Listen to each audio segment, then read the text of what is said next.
Good morning, everyone, and happy Wednesday, November 7, 2018.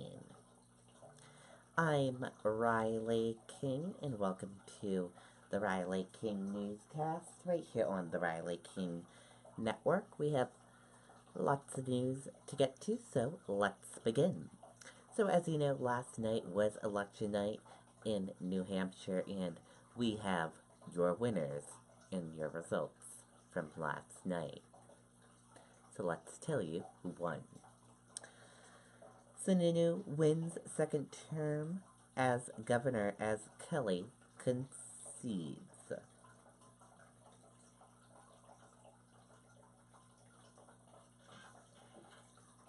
Governor Chris Sununu has won a second term as governor of New Hampshire, defeating Democratic challenger Molly Kelly.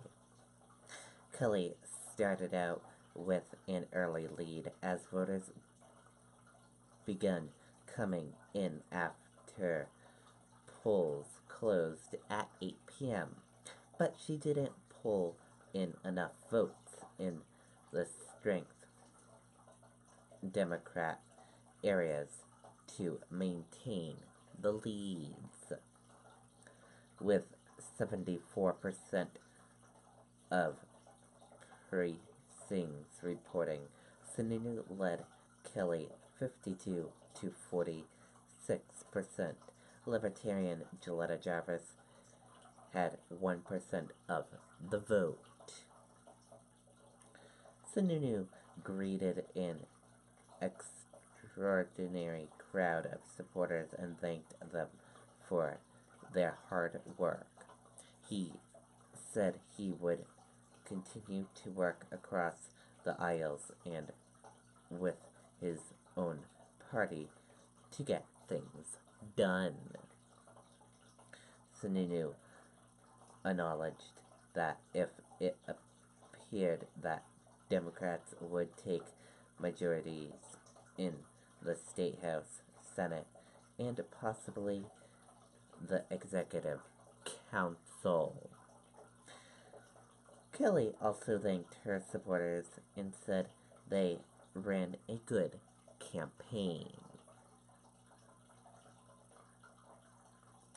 And all of us at the Riley King Network would like to congratulate Chris Sununu on winning a second term.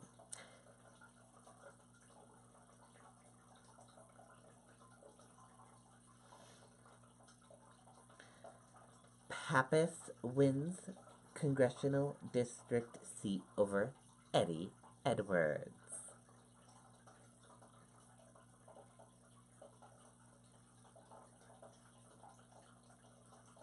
Republican Eddie Edwards has conceded the race for the 1st congressional district to Democrat Pappas. The race for the open seat was closely watched nationally to see if Democrats could maintain control of the seat being vacated by retiring U.S. Rep. Carol Shea Porter. With 73% of the precincts reporting, Pappas led Edwards 53 to 45%, while Libertarian Dan Belforti had 1% of the vote. Democrats were set to take control of the U.S. House after success in key races across the country. Republicans kept control of the U.S. Senate. Pappas said his victory and the victorious of other Democrats show that people want change in Washington. Edwards told his supporters shortly after 11 p.m. that he called Pappas to concede the race. The race made history, with Pappas becoming the first openly gay person elected to Congress from New Hampshire. And all of us at the Riley King Network would like to congratulate Chris Pappas on winning.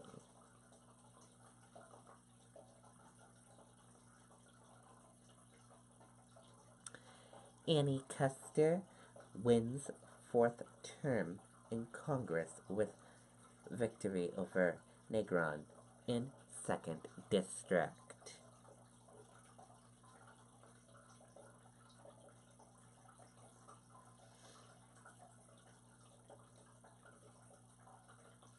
Democratic U.S. Rep. Annie Custer has defeated Republican challenger Steve Negron to win a fourth term in the 2nd Congressional District. With 73% of precincts reporting, Custer led Negron 57 to 40%. Libertarian Justin O'Donnell had 2%. In her victory speech, Custer referred Democrat success in the race across the country. Democrats were set to take a majority in the U.S. House, while Republicans will maintain control of the U.S. Senate. Custer also thanked Negron for running a race that maintained civility and let voters learn about their values and issues. Negron said that he would still be involved in New Hampshire politics. As a fourth-term congresswoman, Custer will enjoy some seniority in the House as Democrats take control over congressional committees. And all of us at the Riley King Network would like to congratulate Annie Custer for winning. Congratulations.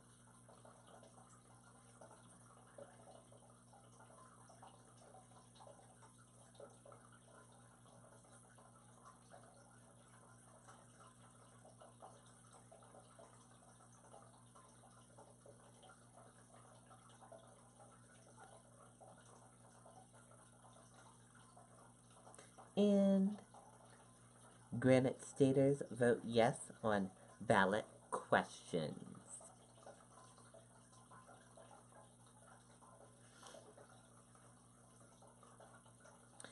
New Hampshire voters overwhelmingly supported both ballot initiatives in Tuesday's elections. Question 1 got yeses, and the yeses won. And for question 2, the yeses won on that as well. Both questions required 2/3 majorities in order to add amendments to the state constitution. Question 1, in which was approved by more than 80% of voters, according to the Associated Press tally, with 79% of the precincts reporting, concerned citizen rights to have standing to sue their state, county, or local governments, including their school boards. The voters' choice restores a right that was taken away in 2014. With 78% of the precincts reporting, more than 80% of voters selected yes on question 2, which asked voters if they would like to create a constitutional right to privacy from the government. To read each ballot question in full, you can visit this link. And we will share that article with that link inside the article.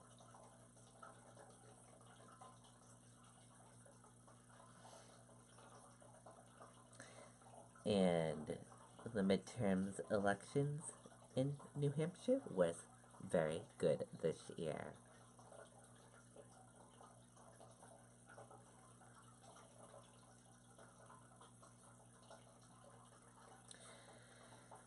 Salem chief sues over suspension for insubordination, claims he's being bullied.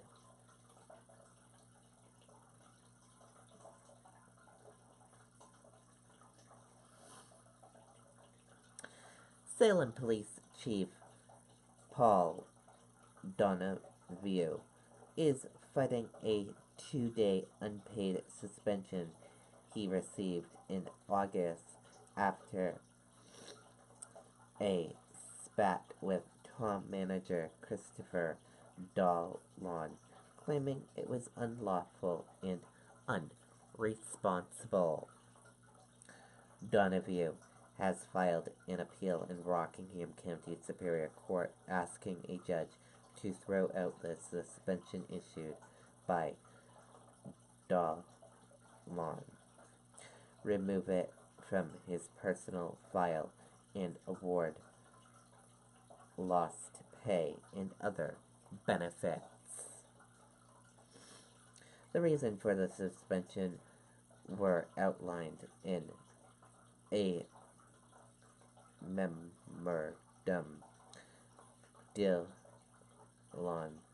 wrote to Donahue on August 6, in which he accused the chief of insubordination and being disrespectful to him. According to the appeal, the suspension came after Dillon emailed Donahue on July 23rd, asking that he meet with him to discuss a citizen's complaint he received concerning the police department.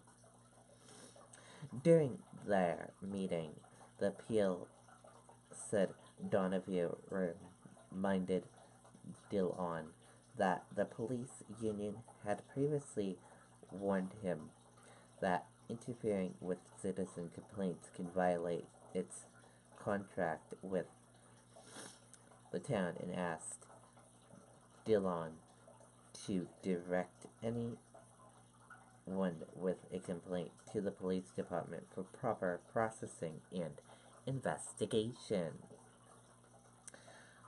Donahue claims Dillon was offended by his statements and that during their meeting, Dillon became increasingly unprofessional, rude, and condescending toward the chief. Mr.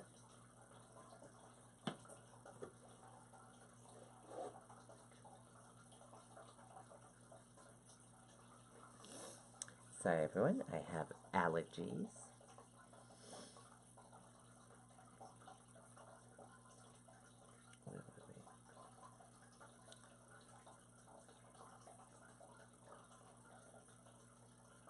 Mr. Dillon yelled at and bullied Chief Donahue during the meeting. Mr. Dillon told Chief Donahue not to speak and accused Chief Donahue of not supporting or respecting him, the appeal said. But in the memorandum on August 6, Dillon maintained that it was Donahue who was disrespectful and repeatedly cutting him off when he was trying to speak. Dillon then told their conversations became heated when they discussed a police department audit, a press release, a memo regarding time and attendance supporting for staff requested meetings, and an email. Dillon claimed Donahue continued to cut him off after being told to stop, and then walked out of his office and told him that he would have his attorney contact Dillon. Dillon also noted an email that Donahue sent on July 30th regarding the selection of a new fire chief. In the email, Donovan wrote that he was disappointed to learn that Dillon had shunned him by not asking him to be part of the selection process.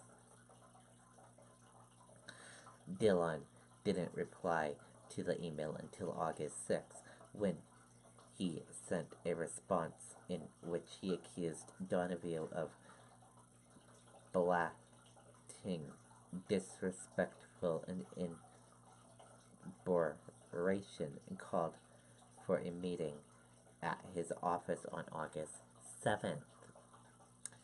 Dillon took disciplinary actions by ordering that Donovan take 2 unpaid days off on August 16th and August 23rd. Donovan claims the suspension violates state law, arguing that the actions was taken because Dillon doesn't like him and his personal and political ambitions toward him. Dillon and the town deny the claims. A hearing on the appeal is scheduled for December 19th. Yes.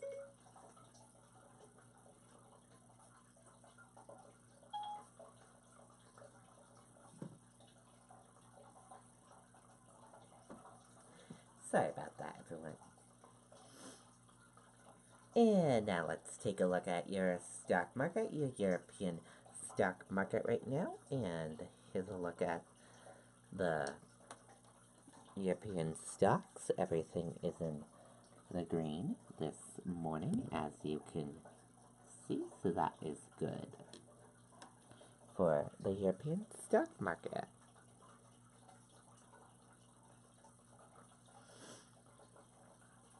European market moves higher as U.S. midterm elections take center stage. Deliver Hero up by 9%. European stocks traded higher on Wednesday morning as investors designated the first results in the U.S. midterm elections. Divided verdict on Trump means messy outcomes.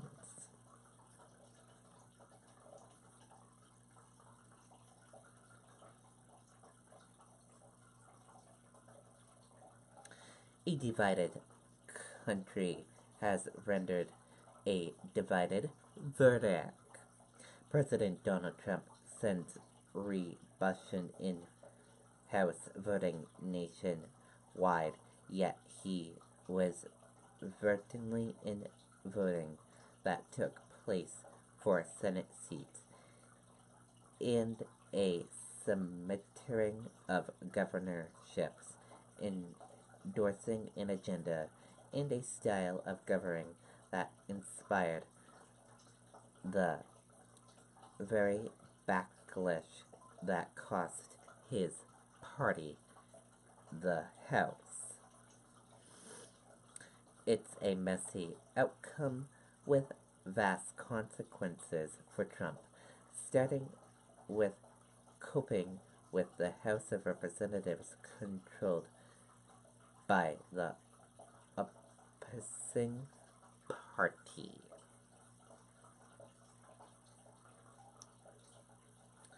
And we will have to see what he'll say. And that does it for the Riley King Newscast right here on the Riley King Network. I hope you all have a great day, everyone. And I'll see you back here later on today for another newscast. And I'll have a news report coming up in a little bit. Goodbye, everyone.